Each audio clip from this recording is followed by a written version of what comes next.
Good evening, ladies and gentle peeps. A little impromptu live feed. As you'll have noticed, I've been doing these little impromptu things in the afternoon. I just wondered, obviously, because in the afternoon, a lot of the UK viewers are at work and stuff like that. And we've had, people from South Africa and Canada and America and all that joining in.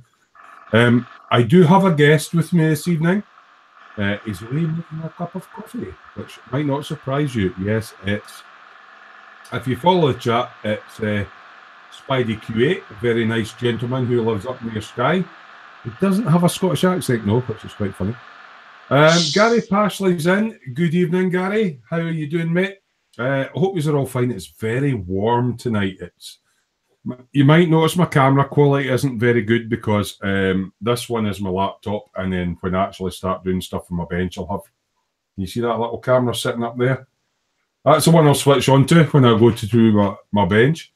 If you've joined in from any other links apart from a direct one, if you go to the bottom right-hand corner, right-hand, have I got my camera? Yeah, that corner, and hit the YouTube icon, that'll bring in the live chat and you can sit and converse with myself and Spidey.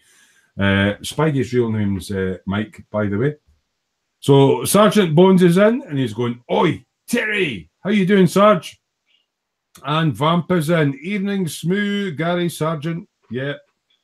It's just an experiment. Obviously, I'm doing sort of impromptu, maybe a Monday, a Wednesday, a Friday, and a Saturday afternoon.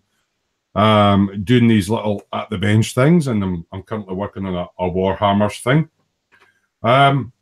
And it's kind of warming us up for doing the Saturday night lives again. What I will say is there will be a Saturday night live show this week, so big thumbs up.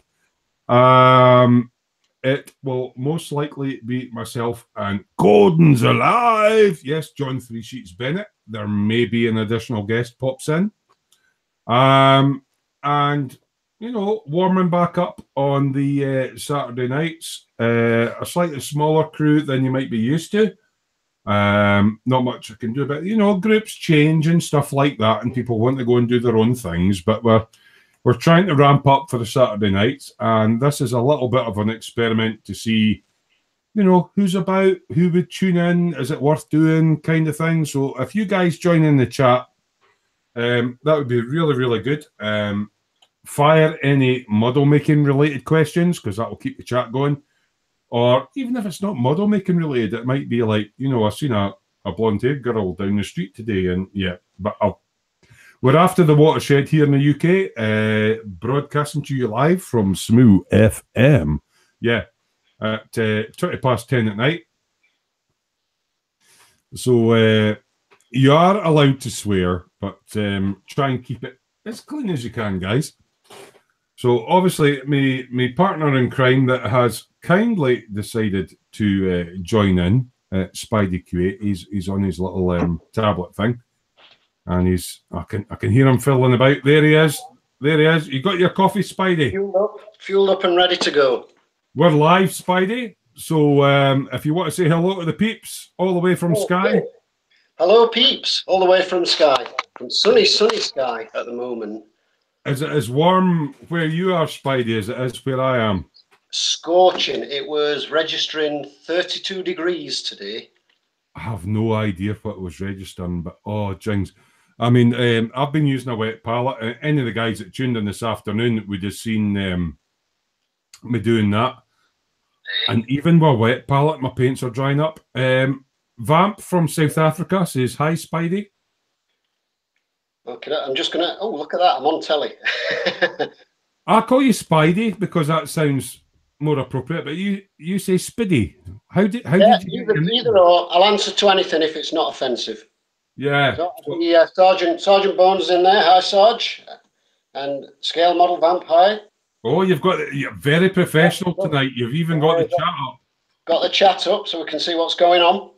So how did you come up with Spidey Q8? Not that I'm going to put you on the spot in an interview. Right. Well, it's a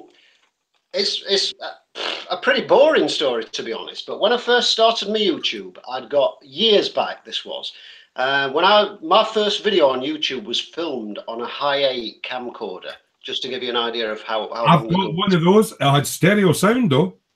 I mean, this thing didn't even have a flip out view screen. It was through the viewfinder. Yeah. You know, it was monochrome. And then to get the video onto your computer, I had a little device called a Belkin USB video bus. I need to get one of those. I've actually got some family videos that I need to convert onto. Like, yeah. Well, this thing, what I used to do is plug the camera into it, plug it into a USB port, and then I had to record it onto a bit of onto video editing software. So if you filmed something that took half an hour, it then took you another half an hour to copy it onto the computer before you could start editing it. Well, anyway, that's by the by. But way back then, when I first started my channel, I'd got no idea what I wanted to do with it. I'd got no idea if I was going to specialize in something or if I was just going to stick random videos up. And I'd got no idea what to call it. I didn't want to just stick my name on it. Yeah. And a friend of mine, his dad used to run a garage. And his dad retired, moved out to Spain, and he ended up with the computer from the garage because he worked in the office for him. I'm clicking on this Q8 oils. Yes, yeah. Well, on the monitor, he had loads and loads of stickers around the monitor that used to live in the office where they did the bookings and everything.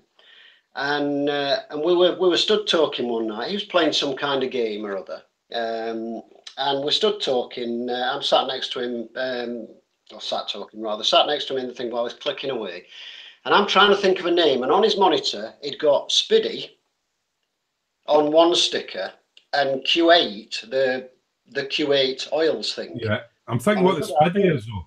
Yeah, and it was, I don't know what that was, don't know what it was, but it was, I think that was on the bottom left and the Q8 was on the right. And I just saw Spiddy, Q8, Spiddy.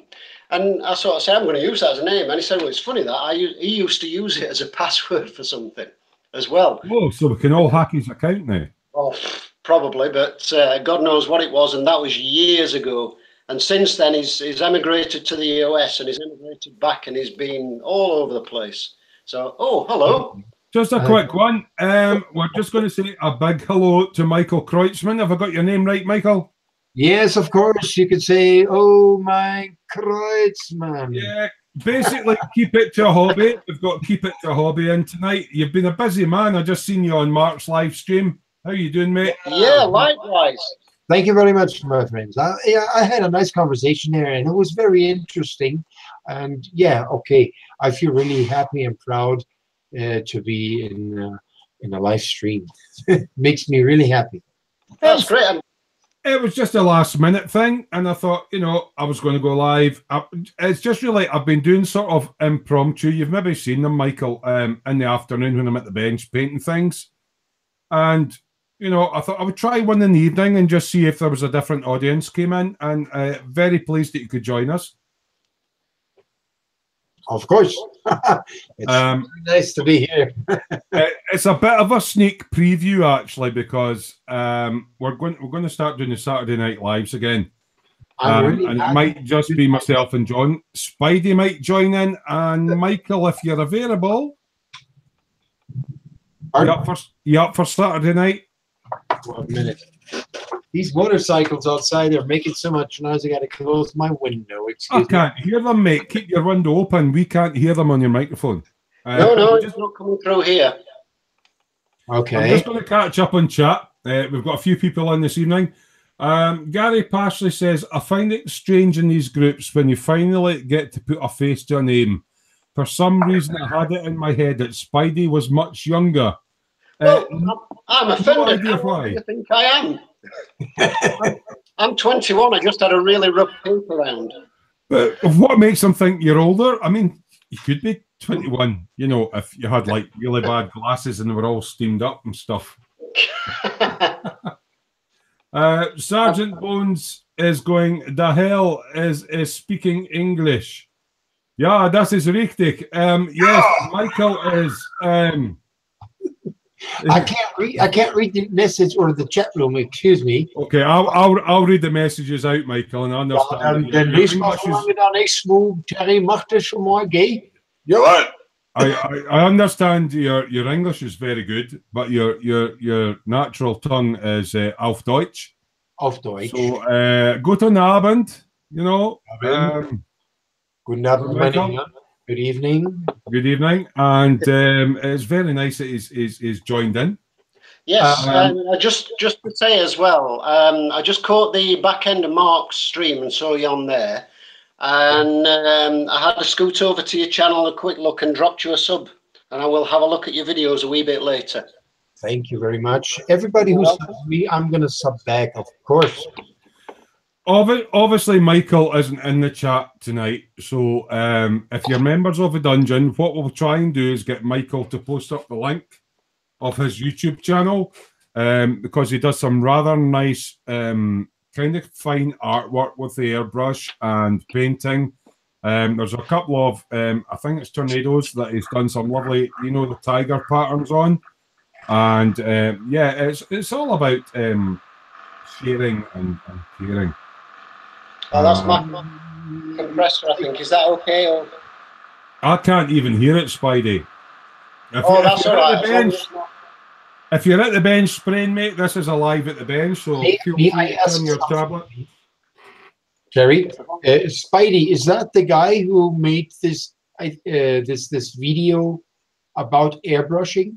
It's the same chap. His real name's Mike, but we call him Spidey. Yeah. Holy Moses, I tell you, this video, Spidey, yeah, very good. I have given you a thumb up, and I can tell everybody, I can tell, take a look at this video from Spidey. It's beautiful, and it's very interesting. It's not one airbrush, the normal super Yeah, you had 2 or 3. Yeah. The cheap, the middle. Thank you very much. All 3 airbrush would be talking how to clean it, what kind of issue would happen with the airbrush. And I was surprised. I was looking, yeah, he's right. He's right. This man is right.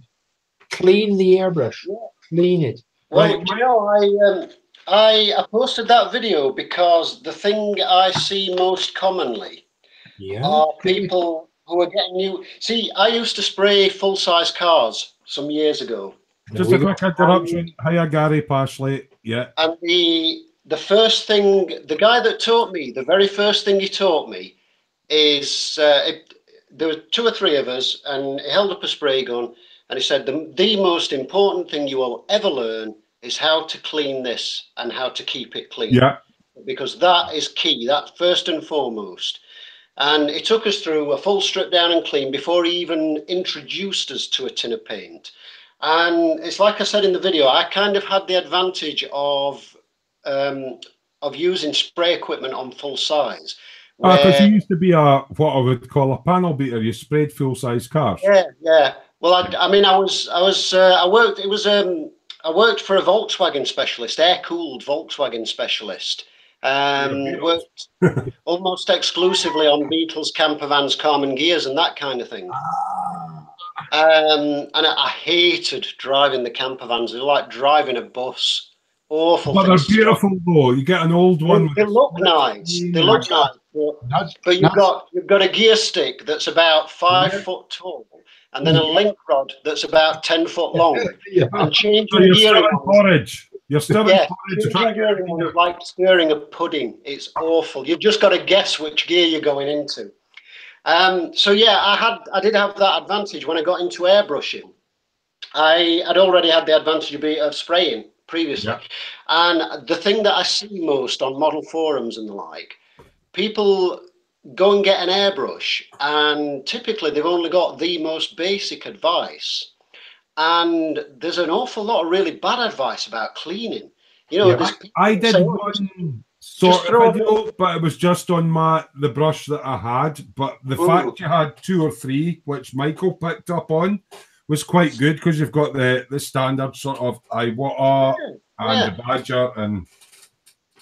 Well, that's it. I mean, an airbrush, it doesn't matter what your airbrush. I mean, you've got dual action and single action. Single action are even easier, and you know, it doesn't matter if it's a suction feed where you've got the bottle underneath, or siphon feed, or a gravity feed on top. The principle's the same. They all work the same way. And this, like I said in the video, is... I liked your diagrams where you explained how the airflow went through and where the paint went and the seals. Well, that's what I wanted to kind of get across. I wanted people to see, because if you can visualize how something's working inside, you can typically figure out what's wrong with something. And you can fix it. And just an example, the Harder and Steenbeck, I actually bought that off one of the Facebook groups, and it's a lovely looking brush, and I got it and it was spotless externally like this. It's lovely and new. Yeah, exactly. But this has got a problem at the moment. It needs a new seal set, and I got it. And I threw some water in. I thought, I'll just give it a test spray. It looks nice and clean on the outside. And instantly I was getting masses of bubbles spitting back in the cup. I got that Harder and Steenbeck, and it was the nozzle wasn't screwed on properly. Yeah. Well, that's the thing. It's always, when that happens, it's always a nozzle or a needle problem. It's air leaking back into the cup. And what I did anyway is at that point, I dumped it out, stripped the brush, and I gave the whole lot a thorough clean, tried it again, and it was still doing the same thing. And it turned out that it's the actual Teflon seal on the nozzle that's worn. In addition to that, the seal for the needle is worn because they'd gotten some paint had crept back behind that, and it obviously in use it just sanded it away and worn it away, and it will not tighten down. And on top of that, I then gave it a thorough strip and took out the whole air valve, which unscrews down here. So you've got all this air valve assembly down here. And this was actually missing 3 seals, which should be inside this air valve, that were just completely missing. Now, the lad that I bought it from has been absolutely great. I've been talking to him and he's sorting me out with the seal set. But he did say that he got either 2 or 3 Harder and Steenbecks, and he stripped them all at the same time to clean them. And I suspect that what he'd done is he'd taken all the seals out, thrown them all in cellulose thinner, and got things a bit mixed up. Mixed out a few bits when he threw them back together. But, you know, by the by. So, and again, that was just down to diagnosis. But what I ended up having to do is take, you know, the interdental brushes that you use for cleaning. I have some actually. These little things that you. Yeah, well, that's the one. Yeah. Well, they're brilliant for getting down the paint tube there. But what I ended up doing is using one of those to clean down the actual air feed tube as well as the air valve. It must have been gunked up then. That was caked and gunked up with blue paint. And in order that I can keep up with the chat, Spidey, just give me 2 seconds. I'm just going to catch up with a little bit of the chat, and we can come back to you. We're having a little bit of laugh here. Sergeant Bone says, Terry, test your German. Tell Michael. Went out. Right. I took basic German, Michael, as you know. So, schöne Grüße aus Fulda. What does that mean? Schöne Grüße aus Fulda. What does that? Schöne Grüße aus Pfaffenhofen. What does that mean, Michael? That means many greetings from Fulda. There you go. That's from Sergeant Bones. Good old Sarge. Thanks for that. Yes, because he does live in Germany, doesn't he? Yes. Yeah. Yes, of course. Scale model vamp all the way in South Africa. This is aimed at Spidey. Says that video fixed one of my airbrushes as well. Brilliant. Yes, I saw his comment.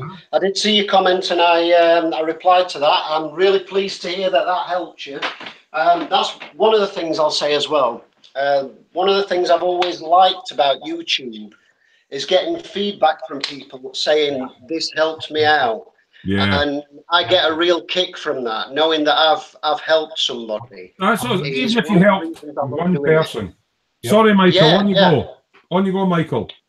Yeah, Spidey, you know, I have looked your video, and I mean, I do airbrushing good 2 years, let me say, really instantly.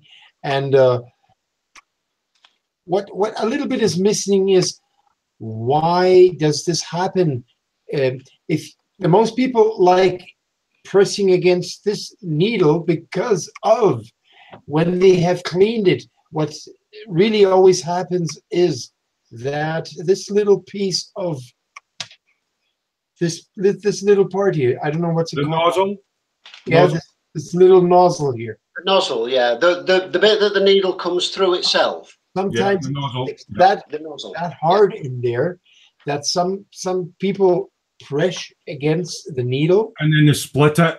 and it gets a little bit bigger in the front. Yeah. Yes. So you get a problem. And this happens mostly when you airbrush after an hour.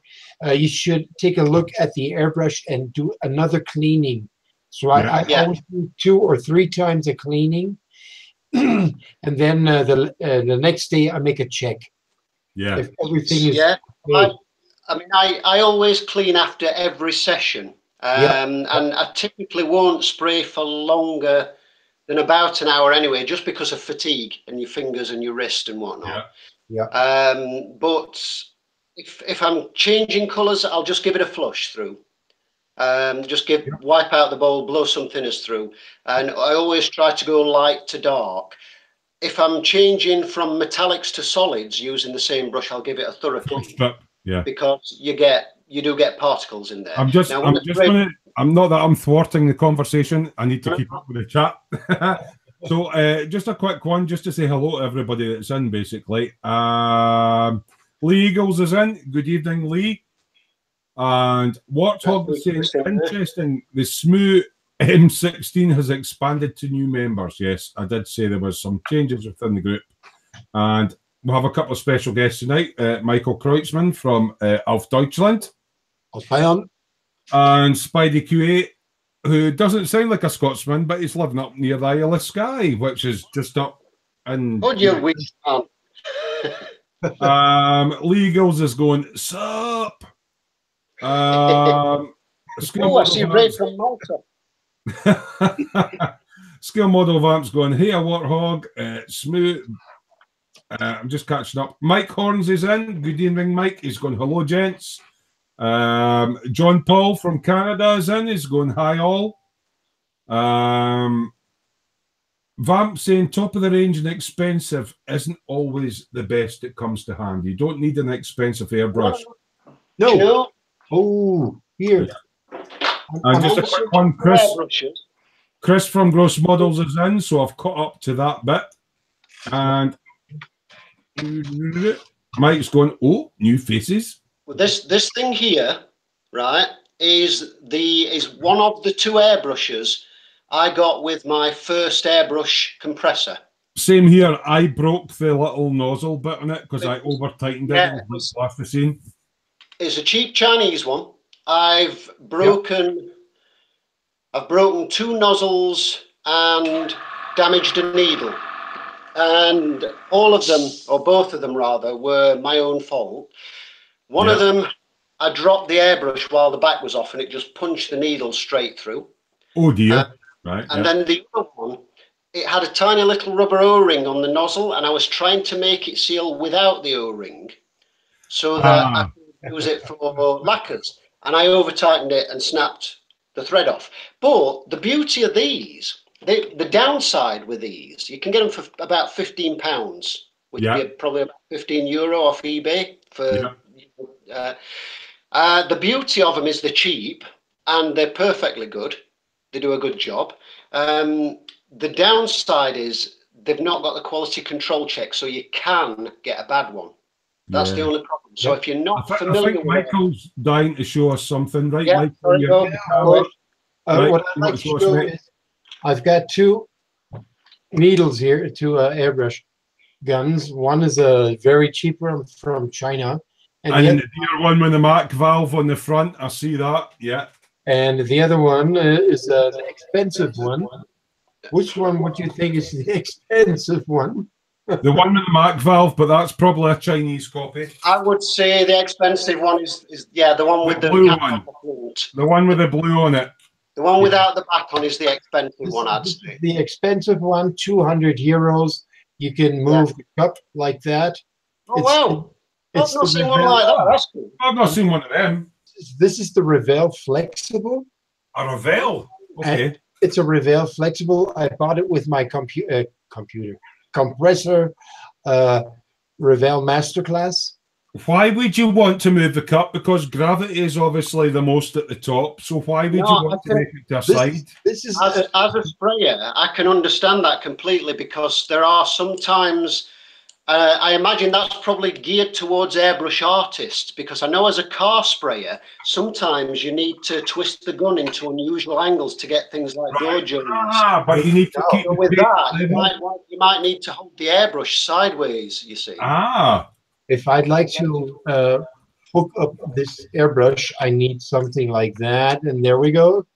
And you know, that's the good is with Revell Flexible.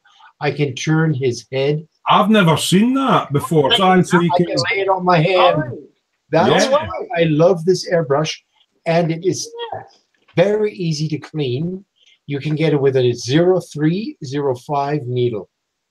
That's cool. That is very cool. And you can just lay it down on the table, of course. Yeah, yeah. Yeah, you can lay it right on the table. I mean, you can't see it now, but you know what I mean? Yeah. Sure. Oh, that's brilliant. Yeah, isn't it? This is Michael, can I just quickly catch up in the chat and we'll get back on again? Of course, Harry. Tonight. Yes, sir. Lee Girls are saying my airbrush is still all green powder. Well, you definitely need to watch the cleaning video. Vamp is saying it's just natural to say thank you for a video that helps, and Spidey did it so clear. I did like Spidey's video. And Ray is in. Glad it helped. John has given him a night off from managing the model shop. So Ray from Malta is in. And I'm just catching up in the chat. Damn Ducks Bobbington's in. Good evening, Damn Ducks. I think beeswax is something that comes up about cheap airbrushes for sealing them, so I'll let you guys discuss that. Mike Hornsey is asking about that airbrush that you've got, Michael, with the adjustable on it. Does it have an interchangeable cup? No. It's a fixed cup. It's a flexi.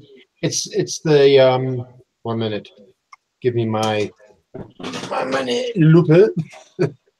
It's Revell Flex. That's what it's called.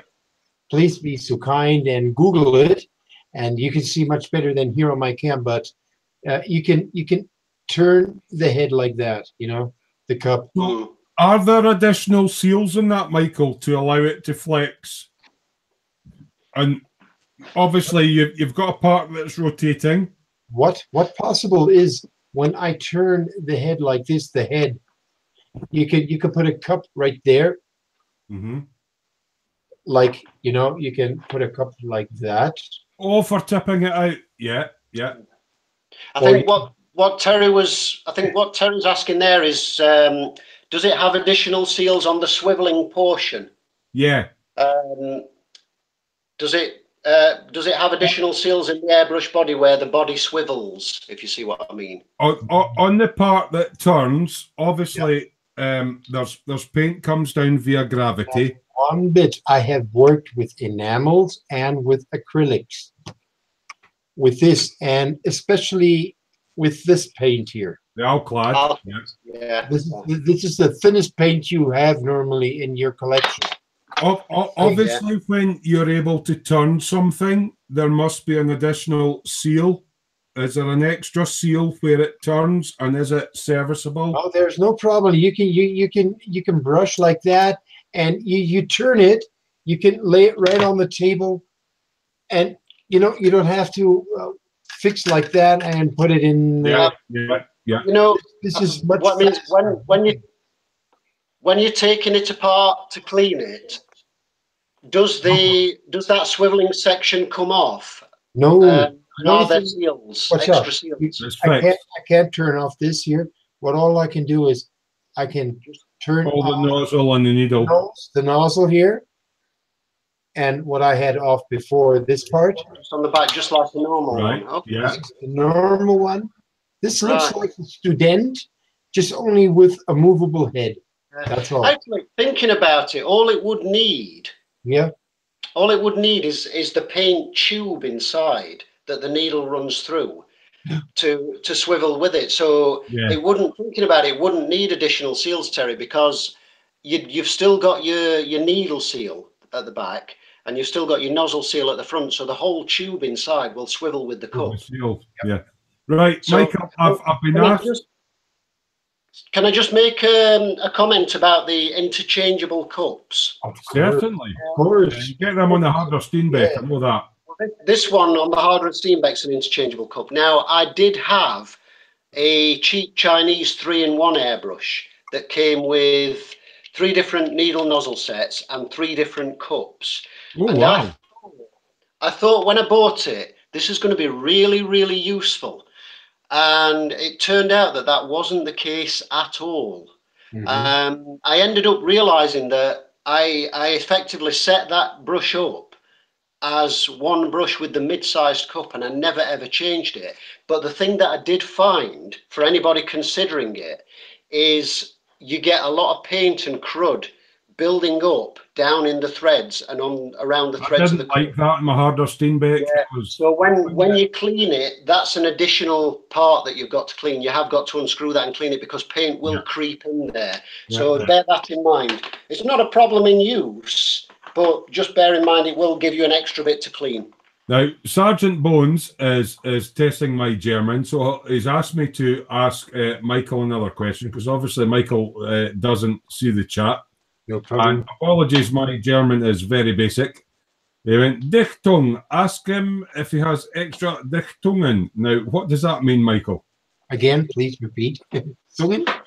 He went, Dichtung, ask him if he has extra Dichtungen. Dichtungen. He means the rings, these rubber rings, you know. Yeah, that's what we're asking about, the seals. Yes. Yes. I have not one Dichtung here, no. It broke. It cost me €8. And when I close it, you know, when I just have, as you can see, I take it off, I put in I just close it. That's all. I think he was talking about between the swivel part and the main body. Yeah. I think, as I said, I do think that what it is the paint tube inside. I think the whole thing swivels, which is clever because that means it wouldn't need extra seals. Ah, right, okay, because it's just gravity feed. So kind of, I'm assuming here because I've not seen one of these, but I've never seen one before. It's really quite interesting. Just catching up in the chat, Damn Ducks Bobbington is saying a fly just landed in his drink, and Mike Hornsey is saying, is a fly trying to get out, or does he look happy? Tell the fly to get its own. What I do, I mostly work with very thin paints. I have 30% paint and 70% thinner. That's what obviously that depends on the humidity and what temperatures you're working in, Michael. But you tend to do a lot of close-up airbrush work. Yeah. So you're talking about low pressure, high thinning. Yeah. Because on the dungeon, you posted pictures of a tiger plane that had the green tiger stripes on. Should I get them? Go on then. Yeah. Okay. Yeah, I do love this plane. 1 minute, please. So he's a way to get this plane, but yeah, this particular, I think it was a tornado. I'll take it off of Michael at the moment. It was a tornado, and there was an air show, and they come up every year with a different tiger pattern, and this one was a green and black. This was the Tiger Meet 2018 in Poznan, Poland. So that's a Revell one. No. This is a trumpeter. Oh, 132nd. Tornado. Because, I had a trumpeter single seater. Okay. I made from a Revell double seater. I made the other Tiger. What came out the first time? This bronze tiger. Mm-hmm. And normal tiger colors, the oranges and whites, and 132 is a lovely scale. Yeah. This, yeah, okay. I just had the fun, and I needed to make it because I love the Bavarian tigers, how they made this tiger. Is this from an air show, Michael? Is this an air show that the aircraft appeared in? An air show where, you know, it's in the public and the planes fly past, or? Isn't the tiger meet an annual thing? Yes, I've heard it's the from the name. NATO. It's from the NATO. They make all the airplanes or all the countries who are in the NATO. They make a sitting in, and then you can see beautiful jets from the Portuguese, from the Austrian. So they do special planes for the show. Yeah. They're all dressed in a special nice painting where these people do their best to make the first prize. And the tiger meat from the NTM, NATO tiger meat from the Bavarian tigers, made the first prize with this girl here. Yeah, you've put that on the dungeon, and it's beautiful. And I have to just tell people that all this was airbrushed. There are no decals for it, and hand brushed. Yeah, hand brushed. And these are no decals. You can't buy them. They're not to get without you make them yourself and for sale. And well, I mean, I can understand the bodywork and how you've done the airbrushing on the. Chris is going too late for pizza. They're all talking about pizza. I can understand the tiger stripes you've done on the body. How do you approach the tail section where you've got to hand brush it? Are you working with that work? Did you use transfers or masks or? That is a very nice question, because where do you get? Most people ask me, where did I buy the decals? I said, no, I made them myself, and I didn't make decals. Yeah. First of all, I need pictures. Did you just print those on inkjet paper, Michael? No, no, it's all hand painted. I don't print because I'm not. Oh, right, I see. No, I don't waste my money with printing, and my printer, when I need the paints, it's 50 euros for all paints together. I said, no, yeah. I'm gonna forget that. And then when the paint is empty, and then you buy a new a new box of paints, then your computer seems as you're running about the inks. If you were printing decals, very old, then you can throw it away. What I do is I need a picture from the backboard. Off the internet, so you'll see a picture of the plane. Yeah. I need from all sides. I need a picture. But what kind of pictures do I get? He's flying like this. He's flying like that, and like this. Yeah. And then I have to. Let's see, what can I do? And then when somebody makes a picture where you can see that airplane 100 kilometers or something like that, far away, and I see them like that. Just where do the tiger stripes come to? It's more the tail section I'm interested in, because you hand painted that one. Yes. I had the luck that I had a picture directly with the fin tail like this. Right. Then I took on my screen what I have here. I use a television monitor. Yeah. Then I take some bread paper. Do you know what I mean? Bread paper. When you make bread to work. I haven't heard of bread paper. What is bread paper? It's maybe a German thing. You know, the British people usually take newspaper when they get fish and chips. Right. We have some bags, and you can look through these bags. Is it like grease-proof paper or tracing paper? Something like that. And yes, yeah, I know the sort of thing. when you make bread, you make your toast bread. Yeah. And you want to take it to work. Yeah, we don't take newspaper. We take bread paper. Wrap it up in. You're on about our greaseproof or parchment paper. Yeah, it's matte on one side and shiny on the other, and you can trace through. Then I hold this tail. I hold against my monitor, and it looks okay, the same size, then I copy it. Yeah, Wow. as Chris has said to me, On Trace, the screen, the paper. we And I we call it in the UK tracing paper or greaseproof paper. Yeah, or parchment bread paper. paper. This is paper what we wrap around the bread. Yeah, Yeah. yeah. Okay. That's incredible, though. That's so intricate. Yeah. This and I use this pencil here. You know, Yeah, propelling pencil. Yeah. mine. Press the button, it comes out. Yeah. Then I draw on the paper. When I get it on the paper, I hold it right there, like this, for example. And then draw on top of that. Mike There we go. Hornsey's saying That's what I do. Mike Hornsey's saying he's loving this amount of detail. And then Yeah. Sergeant Bones has just confirmed it. It is parchment paper. then I have it like this here, halfway done.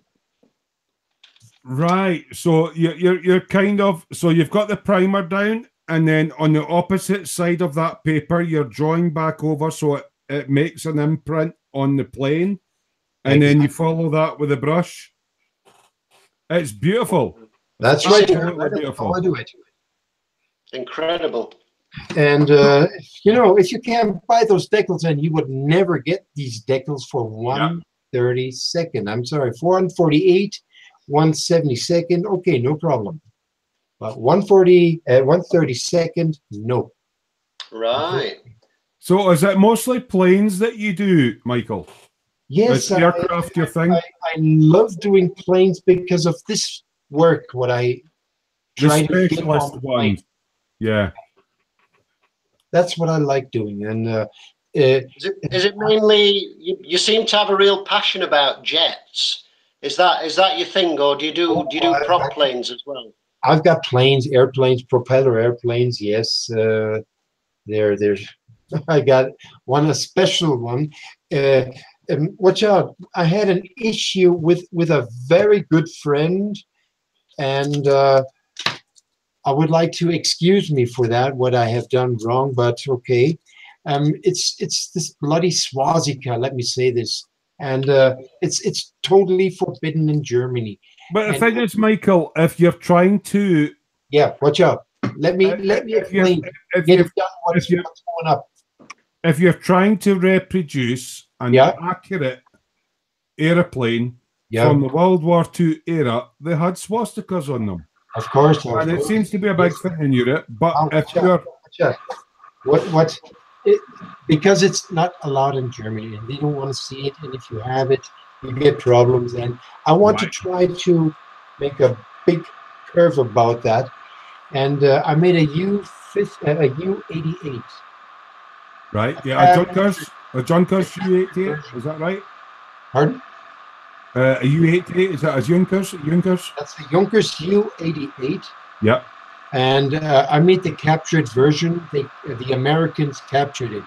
So I had the luck not to make a swastika on the back. Yeah. I had the luck to make it look like a German, but captured from the Americans. So was it crash landed or? No, it was normal landed because there was no more fuel in it. Well, what happened, I don't know. Or these guys, the Germans said, "No, I want to stop fighting."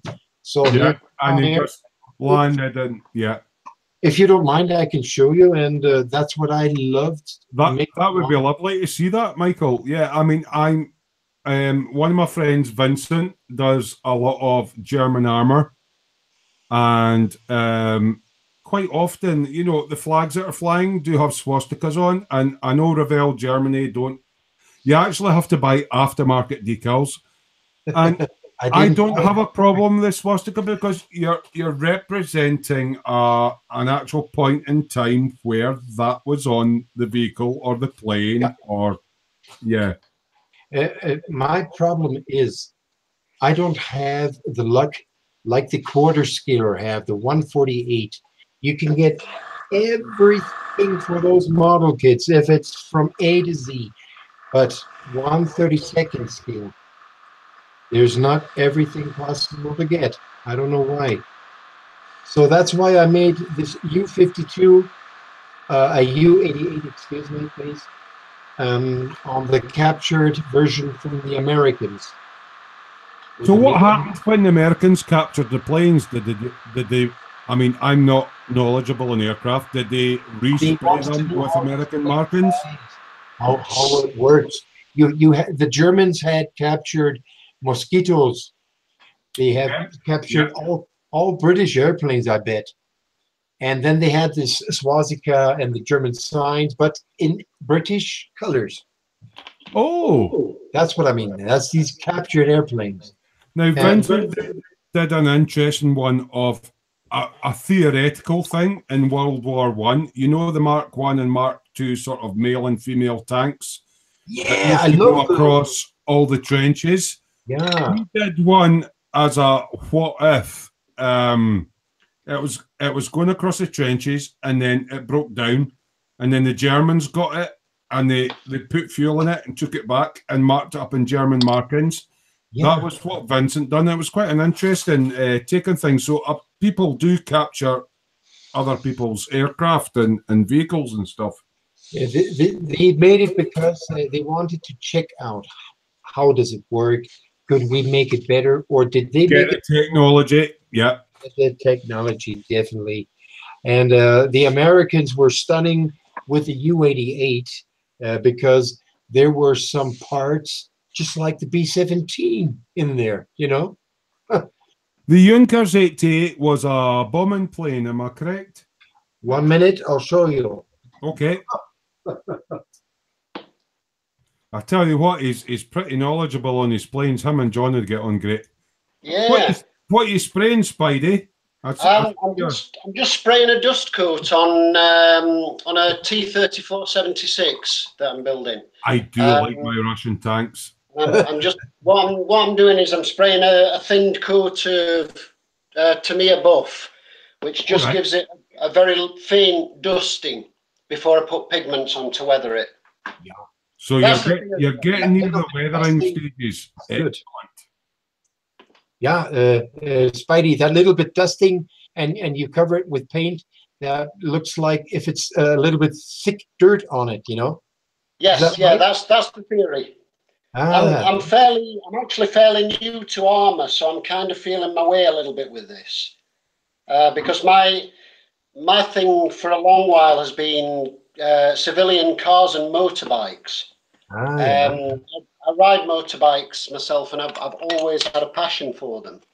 And it's been my favourite subject for a long time, particularly civilian vehicles. Yeah. But I'm recently getting interested in armour, and I like the Russian tanks, the World War II Russian tanks, the T-34s and the KV-1s and such. So yeah, this is going to be my first one that's really sort of beaten up and weathered, and it's a bit over the top at the moment. I know I've over weathered it. I did that with my first tank, mate. You're trying different techniques and but I'm having fun with it. It's cool. I'm enjoying it. Now, before we go on to Michael on his Junkers, which he's got in his hand, which is absolutely beautiful, I'm just going to catch up and chat, Michael. Obviously, you were talking about some of your models and the one with the green tiger on. Ray from Malta went, wow, nice. Vamp saying that's amazing. And just for a laugh, when Spidey's compressor kicked in, Sarge was going, I just checked to see if my compressor was on. Obviously, you wouldn't hear it because it's in the chat. Sergeant Budge is saying my ME 262, right, apologies for my pronunciation, Pulkzer-Storer. My ME 262 Pulkzer-Storer has American markings when it was captured for testing. Vamp saying, good luck trying to catch a South African sub. They blow up nuclear batteries. Ha ha ha. Yeah, Spidey likes strong things. Right, okay, we've caught up with chat. So Michael has got a Junkers. That is, Michael, see when you build a plane, do you do what everybody else does and does? Now that looks a decent scale of a plane. I like playing sometimes with the planes. It's nice. Oh, wait, hold it sideways. That has superb mottling on it. Now, I don't build planes, but I know what mottling is. The little sort of grey and blue fading on the side and the squiggles. Yeah, now, that's very nice. Was that all freehand? Yeah, it was. It's got a video on it on the dungeon. Oh, brilliant. You can I'll see, have a look for that. Right, so Michael, do you want to talk us through this particular plane and what it's about and how you did the lovely mottling on it? No problem. I mean, I can give a short interview.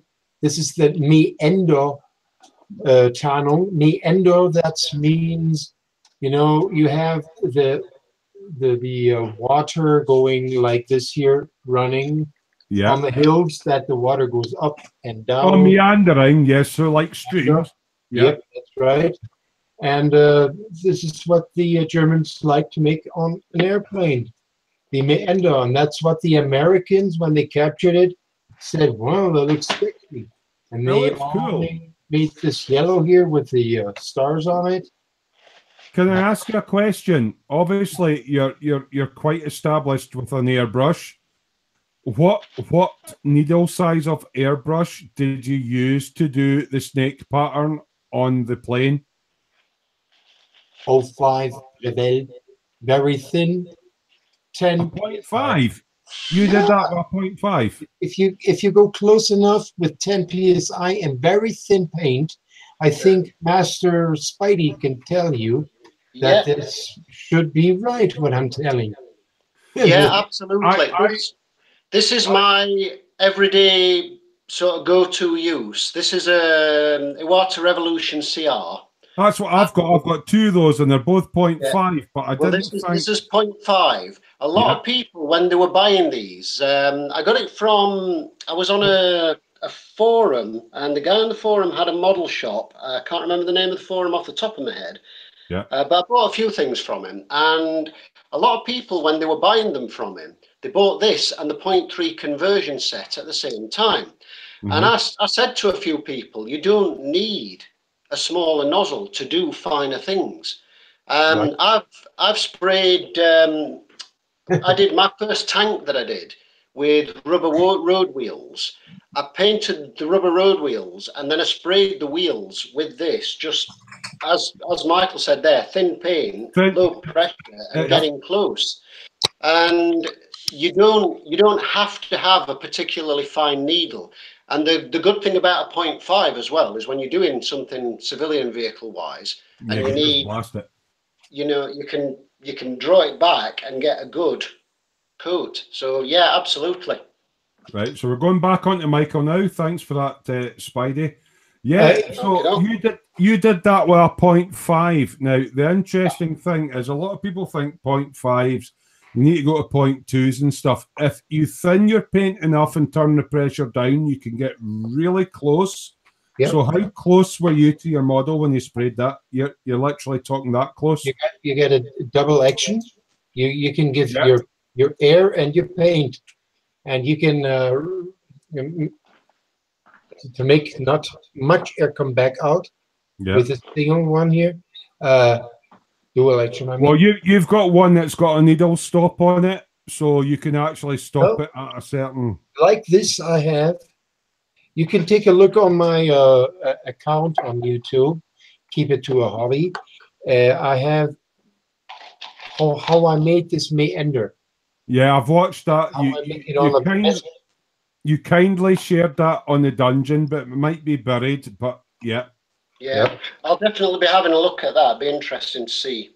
How I did this here, I took a pencil, what is white, a crayon, something like that, you know? Are you on about the China graph ones, the wax ones? No, these got normal. Are you on about the acrylic pencils that you can get? Just normal. What we say, Buntstifte. Like a colouring, like what do they call them? Like just for like you'd colour in a colouring book with. Yeah, that's right. Yeah. There we go. And you don't always have the luck to have a white one in there, because on white paper, you don't paint draw with white. Yeah, you don't see it, obviously. Yeah. So a normal colouring pencil. Yeah. And I took the white one and just made this meander here with a very gently. I draw it on there For a guideline. I had it very, very thin. This how the meander pattern. Yeah. With the brush. I mean, I'm with the thing there with the pencil. Let me see, pencil. Yeah. Okay. And then I took my airbrush and with 10 psi and very thin paint, I just follow the pencil line. That line. Yeah. And that's all. I mean, you're not perfect when you do it now, and you can do it. You're perfect when you do it every day, because this is something like a knife and a fork. This is a tool, what you have to use every day. Just like the Chinese with their sticks. I have to use, when I eat with sticks, I get a problem. How to hold them. I've got a question for you, Michael. Now, obviously, even though you're thinning your paint really thin, yeah, and taking a low PSI and going close, do you get a little bit of overspray? Is it a soft camo, or you mean that it gets dirty? Normally not. Look, I have this paint here. So you use the Revel aqua colors? Yeah, I haven't tried that, but yeah. The funniest paint, and this is a very thick paint, and I love using isopropanol alcohol. I use that as well, yeah. And yeah. I love yeah. The temperatures here are not bad.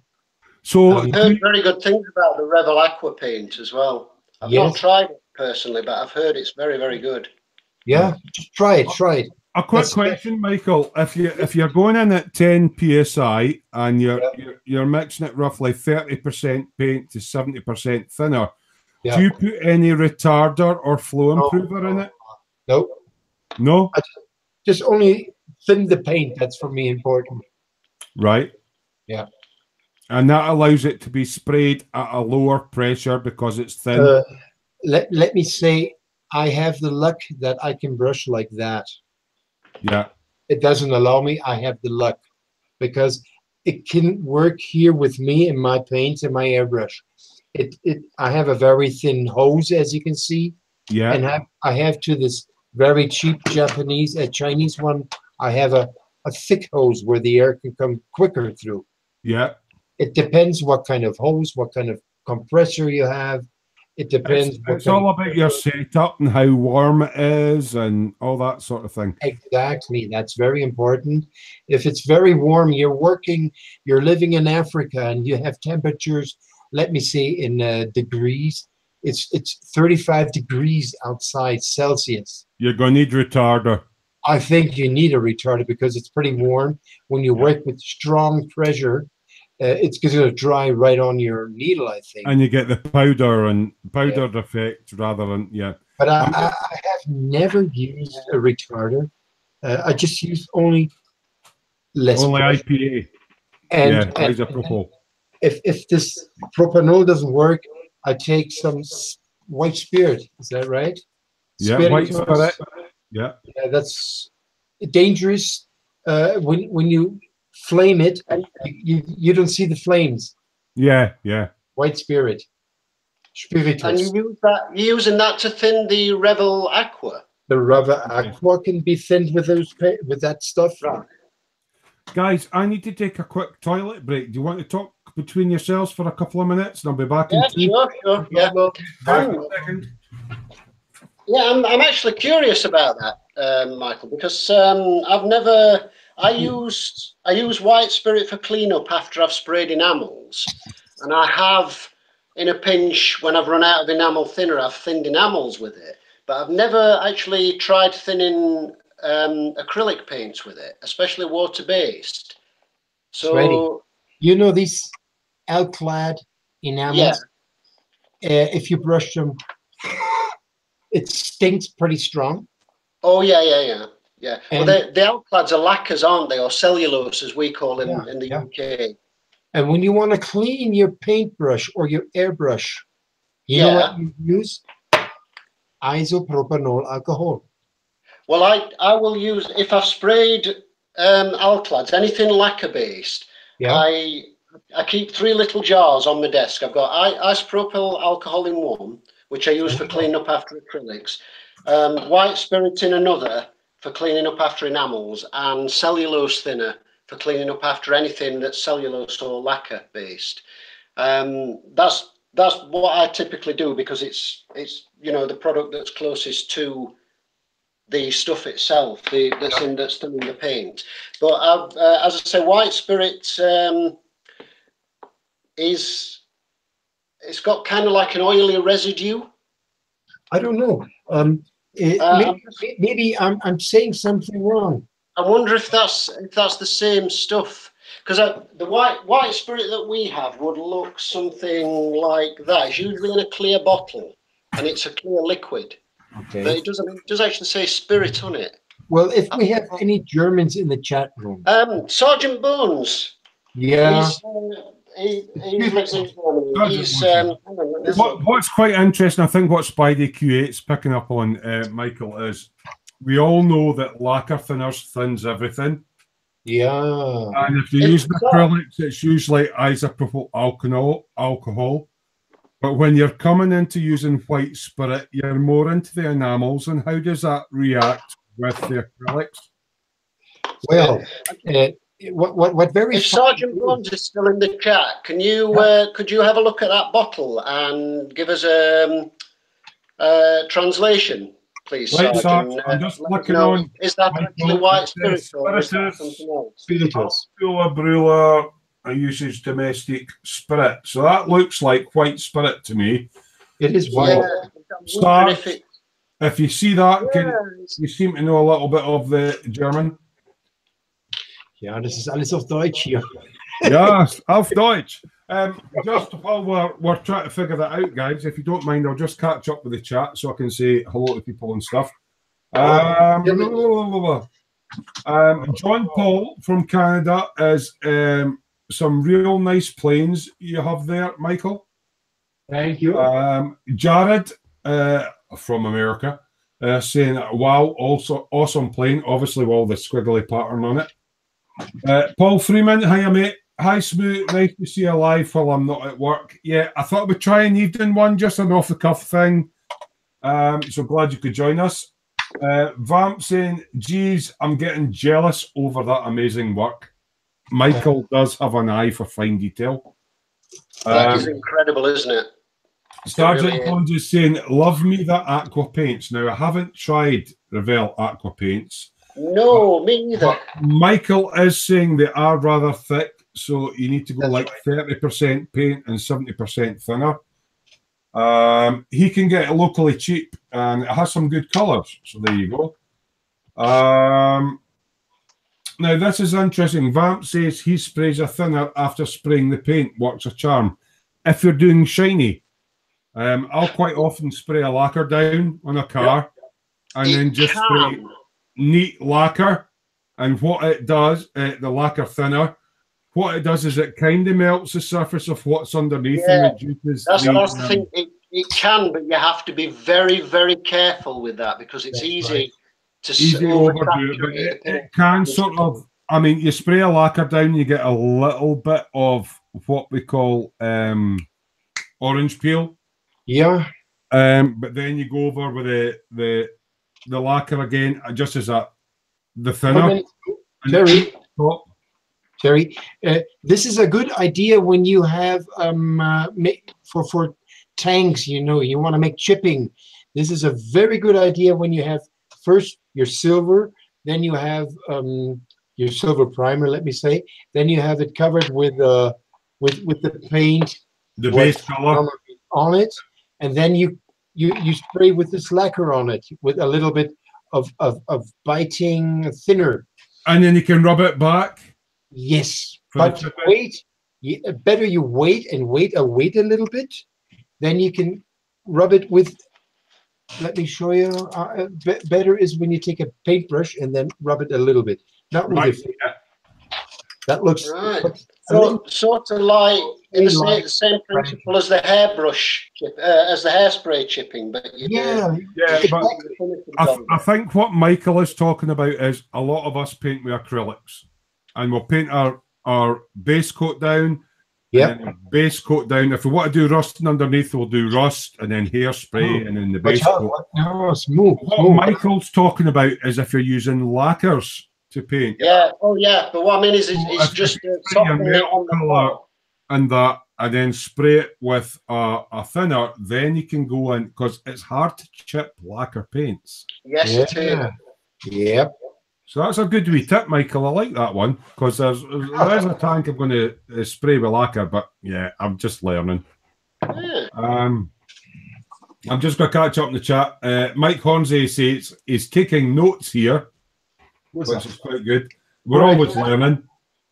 Sarge is saying, Spiritus, I'm pretty sure it's just an alcohol type kind of like what's in one, the cleaner, but not ammonia. Vamp saying, yes, pretty shiny and self-leveling. Very fine misty spray. Sarge is saying, seems to be a form of white spirits that Michael was showing us. I know Russians use it to clean the combat helicopter windshields and mix it in the army with juice to get drunk in the combat zone. So, yeah. It's quite interesting, because it's kind of like the way I've been taught is acrylics is isopropyl alcohol or something that based. Lacquers, it's lacquers. Yeah. Enamels is white spirit or terps or terpenoid or terpenol or whatever they call it in America. Mineral spirit, basically, yeah. Yeah, I haven't heard of mineral spirits being used with, excuse me, with acrylics. Acrylics, yeah. Very popular one here. Yeah, I've got some of that, mate. Yeah, I love that. This is, you don't believe it, but it's true. I had a car, the windows, the clear parts, and I wanted to make them look really shiny and clear. I took this stuff and it went beautiful. Then I had the same problem. I made the wrong color, and a little bit too much color went on the window because I was painting the rubber, around the window. Yeah, the rubber like golf has. Then I took this stuff and cleaned it. It damaged my window. Right. I think it depends on what kind of polystyrene it is, because I've heard people saying that I've oversprayed onto my cockpit and I've taken neat Mr. Colour self-leveling thinner and cleaned it up.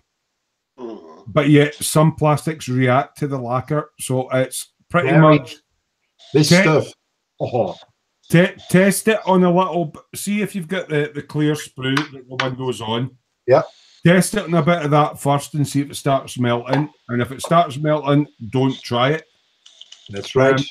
But with acrylics, I tend to find if you've masked off, or you get the Edward masks and you mask off a canopy, I'm not a plane builder, and you spray it out and you get a little bit on a little wooden cocktail stick, you can just sort of clean up the edges. Yep. That's Sergeant Bones is saying, if I'm not mistaken, it's methyl alcohol, that bottle that you had, Michael. This here is that like no, that's lacquer. Spirit? That's for lacquer. That's lacquer. That's a lacquer. But the other bottle? No, I think he meant the other one.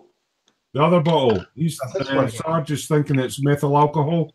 No, this is methylated spirits. I think that's either methylated spirits or white spirit. Spiritus we use for switching on the grill when you want a barbecue outside. Right. So it's pour it in there, and then when you throw a flame, it woof. Yeah, to light it up. Yeah. Interesting. And it doesn't smoke nothing when it's burning. It's very dangerous. That's what I want to tell you. Yeah. When you have a light on a fire, and it's you don't see the flames first. It's burning, and it's burning. That's why it's like methylated spirit. Does it burn with a blue flame, Michael? Yes, sir. Yes, sir. That's what I just wanted to say. Then that sounds very much like methylated spirit. Now, one of the things a friend of mine's into bushcraft stuff. Over, but that's where Sergeant's saying it's methyl alcohol or meth. It burns without a flame. Yeah. That's what it'll be then.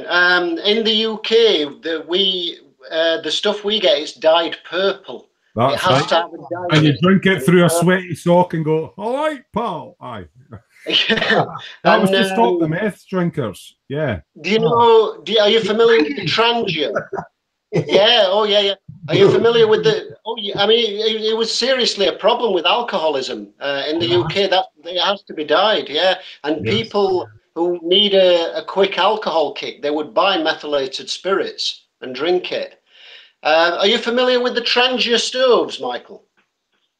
With who?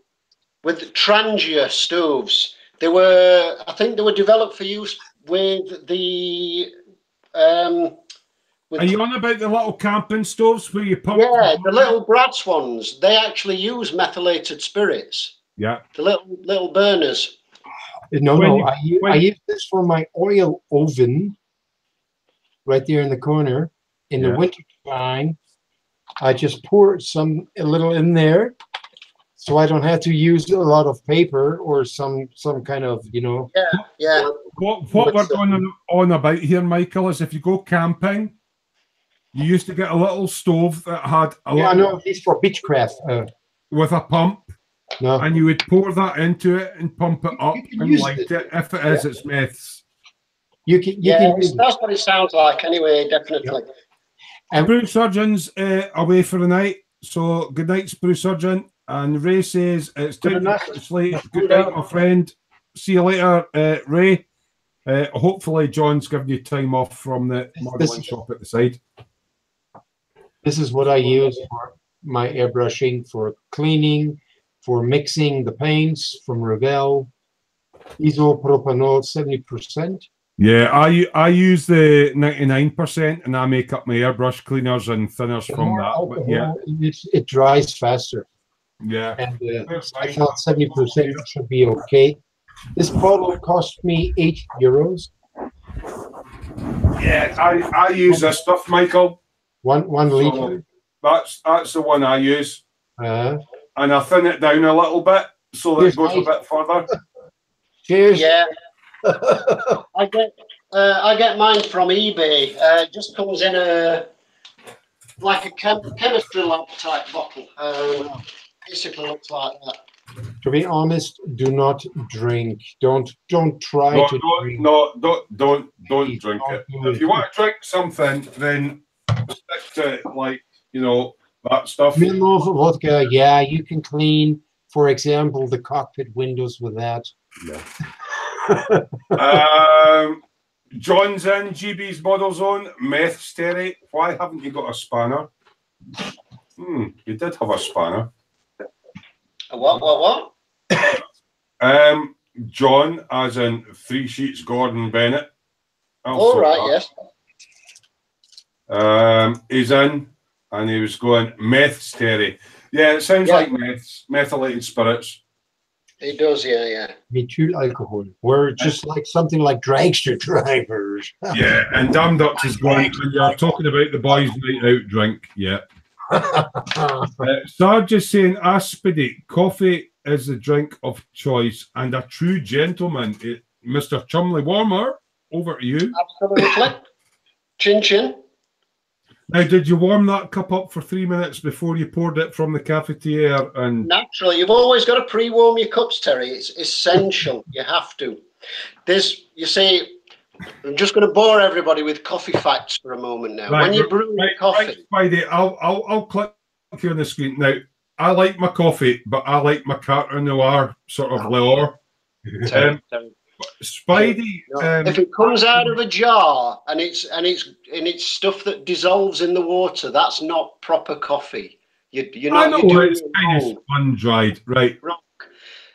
You see, but the thing is, you've got to pre-warm your cup, because it's like when you're out in the sunshine on a day like today, right? You're talking about like almost pre-warming a 2-stroke before you rev the balls off it. Yeah, exactly the same kind of thing. Or you want to dip because it's a nice hot day. You think I'll have a jump in this river and go for a swim, but the river's about 5 degrees, so you're going like 25 degrees in the sun to 5 degrees in the water, and you get a shock as soon as you hit the water. Yes, you will. And you feel. Oh dear! It's the same thing with a coffee cup. You've got to pre-warm your coffee cup so you don't shock the coffee as it goes into it. Oh, come and on. drop the temperature. Coffee beans are not going to go, oh my God, I've just jumped into it cold. No, honestly, it alters the flavour. It truly alters the flavour because it can make a coffee that's been extracted at the perfect temperature sour if it hits a cup that's too cold. Is this to do with the infusion rate? It's an art, trust I'm me. sounding technical here. Is this to do with the infusion and the warmth and? Well, no, the infusion. I mean, it's your coffee bean when you've roasted it. About 30%. On about brews and gin, but I don't drink gin. But yeah, on you go. About 30% of your coffee bean is soluble matter, right? Mm-hmm. And the first part of it and the middle part of it is where the full richness of the flavour is. The final part of the soluble matter is where your bitterness is. So what you're aiming for is extracting the first and the middle part and as little of the last part as possible. The better bit. So that's where your steeping time or your extraction time is crucial. Because if you over extract and you get all of the soluble matter in, what you'll get is a bitter flavour. If you under extract and you don't get enough of the middle, you'll get a sour flavour. I've got a quick question for you from Damn Ducks Bobbington. What's this got to do with pizza? Well, what it's got to do with pizza is it makes the perfect accompaniment to hot or cold day after pizza. Well, there is a special idea to make coffee taste much better and very good. Just drink a sambuca. That's a good idea. Actually, I remember sambuca with a coffee bean in it, and then just flame it. Yeah, flame it on the top. Yeah. I haven't tried Sambuca. It's got an aniseed taste. Am I right? Aniseed. Very, very sweet. It's very sweet. Just having a laugh. Pineapple. Burn too long, it gets too hot when you want to drink it. The glass gets too hot. Does it not burn your moustache, Michael, when you're having a Sambuca with the flames on the top? I was younger. You're supposed to blow it out first, aren't you? Damn Doctor saying stop it. I wouldn't drink it. I wouldn't drink it today because those were the young times where I drank that stuff. I still remember. Drink, Michael. I thought you would be into the schnapps, being the German schnapps. So is that an Austrian thing? I was a seaman, and I was everywhere. Oh, you were in the German Navy then?